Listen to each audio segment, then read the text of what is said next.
Hi friends, this is Suzy, your gaming guru, here to help you solve the puzzle of level 2530 in Candy Crush Saga. If you find these videos helpful, I'd ask that you consider liking and subscribing. That in turn would really help me out. And I'm here to help Carlotta out, who is stuck on this level because of the changes and the inclusion of the frog. Now, I think the frogs are absolutely wonderful and extremely helpful. And if you're confused, please ask, and I've got a tutorial I can send you a link for Carlotta or anyone else who's struggling with the frog. Let's see what we can do. First of all, I need to ascertain what my mission is here. 30 moves, 16 jelly. Obviously, we've got some double thick areas off to the side, covered over in licorice. I'm going to have to figure out how those work. And then, obviously, there's going to be some under this chocolate. The chocolate is sometimes covered over with these licorice locks, but I do have a bobber on the board. So I've got fish and I've got frog, and I'm hoping to make the most of it. If I could somehow get a blue right here, I'd like to extend this stripe candy into a color bomb. But it would be a lot of messing around and the chocolate would grow, and I don't see it as a strong possibility. So I'm going to take what I have, but I'm going to keep looking for those types of situations that might be available to me. I love the idea of a striped wrapped. Now, unfortunately, when I take out licorice, if I haven't taken out licorice before, then sometimes licorice drops in right away, and then I can't even get to that jelly. Sometimes there's a 1 or a 2 turn delay. I'm hoping for a delay. Look at that, we got candy. What that means is if I can make a stripe and take these out, I'll be able to hit a layer of that jelly before it covers over again, inevitably in that licorice. I don't have a lot of blue on the board. I'm going to take out blue and try to concentrate things down. Well, that kind of worked. It was a little bit bizarre, but it was okay. Look, I can make a stripe that can hit over here, possibly, if I can get it before it gets consumed. There are a lot of different moves I can make on the board. I'm having a hard time figuring out which one is the best one. I like this. Now we've got more licorice there. Oh, but now we have that frog exposed. Now we see what color the frog is. That frog is a nice red. I could take red and fill that frog right away, but the frog is out in the open. So I have to decide, do I want to remove the red and hope that by doing so I'll get another color bomb? Or do I want to hold on to it and then move the frog into one of these isolated areas, or even somewhere down here, where it then becomes difficult to fill the frog? Because the way we fill the frog is we match it with as many of its color as we can. And one easy way to do that is the color bomb, which I'm going to go ahead and take. So now I've opened this up so I can move this frog. You see how it's flashing and the toes are splayed. Now every once in a while it'll be full and the toes will be splayed, but she won't be flashing. And you won't know that it's safe to pick her up. All you do is click on it and you get this message, pick my landing square. I'm about to smash some candy. And if you decide, oh, I don't really want to move her right now, you just do this. Now I have to decide, again, the next best move. Should I try to take out chocolate? Should I make this move to take out those licorice? Well, I don't have a good follow-up move except with the frog. And I think the frog, if I moved her over there, she would do her magic on her own. I think I'm going to prepare the fish. When I say do her magic on her own, I think she would be able to take out both that licorice and that jelly underneath. Here's why I'm glad I waited. I'm going to make a stripe. I'm going to take a stripe and make a stripe at the same time. I'm going to take out that licorice, and then this stripe is going to be aimed perfectly to take out the rest of that jelly. And now I don't have to move this frog in one of these isolated spots, but I might move it over here into this isolated spot. I'm going to. That means I might not be able to access her very easily for my future events, but maybe I'll be able to. And should I make this stripe, which also takes this out? I think I'm going to strictly remove the chocolate that's threatening me.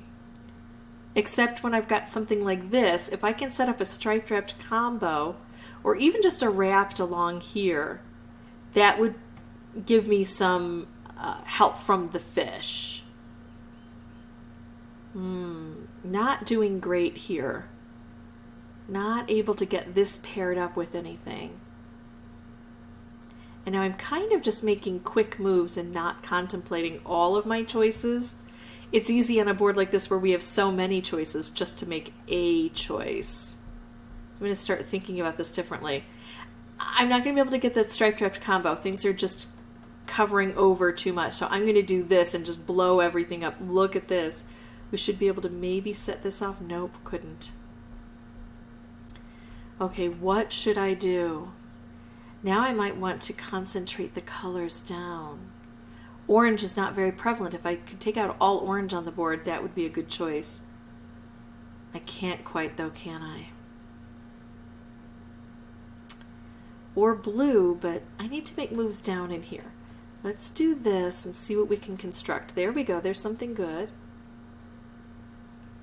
Bringing this blue together maybe. Ooh, here we go. We take this out. And then we take this out, and this is what's going to happen. I'm going to remove a layer here, and then this is going to take off, and it's going to hit this, and it's going to hit these jelly along this side, plus any green that it hits is also going to be attributed to that frog. Unfortunately, it's not very much because these rows don't have a lot of volume to them. If I do this move, it hits this, it only sends out one fish, but it also hits this and it clears this and this. It's not spectacular, but I don't have very many moves left. So I'm hoping this will set me up for something that could, yeah, no, can't do it. But I got close, so that tells me that I'm on the right path. And notice that the frog was very helpful in getting over to this area. I didn't need to use it here, but sometimes I think on this level we might need to.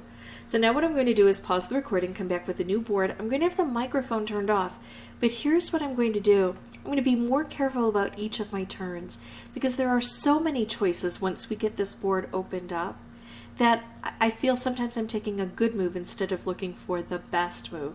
I'm going to see which is going to be most helpful, just making specials on my own, using the fish or using the frog. My prediction is the win is going to come from a combination of all of those. So I'm going to have to evaluate the whole board each time to make sure I'm choosing the best option. Be back in just a moment. Oh, and just in case I didn't mention it, I'm going to have the mic turned off until I have something important to say.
So the second attempt is going so much better than the first. I've already cleared these out, no concern. I've got the frog in a good position to potentially fill, and I've got the board wide open. So I can try not only to make some specials, but to make some combos. This isn't the most spectacular combo. I'm going to get 3 fish to come from here, but I am also going to, again, hit that frog, send any orange in the vicinity to that frog. It would be better if I could cut a swath of 3 by 3, if I could put these guys together. But I don't see an easy way to drop this down. So I'm going to take what I have. I've got enough moves where I think this is going to go well for me. There we go. I like it. So if I move this over to here, and then all I have to do is take out green. I can't. I'm just going to prove how valuable this frog is. Just going to fill that frog again. Pick her up, move her over here. Yeah, I have other things that I could do as well. But you can see that this level does give you a lot of opportunities. You just have to find the best ones. I decided to forego in the beginning. I think wasn't there like a stripe that I could have taken, and I decided to create a color bomb instead because I looked at the patterns and how things would drop into place. So it's really important to stay diligent. If you have any questions or comments, please put those below. And as always, thank you so much for watching. Bye-bye.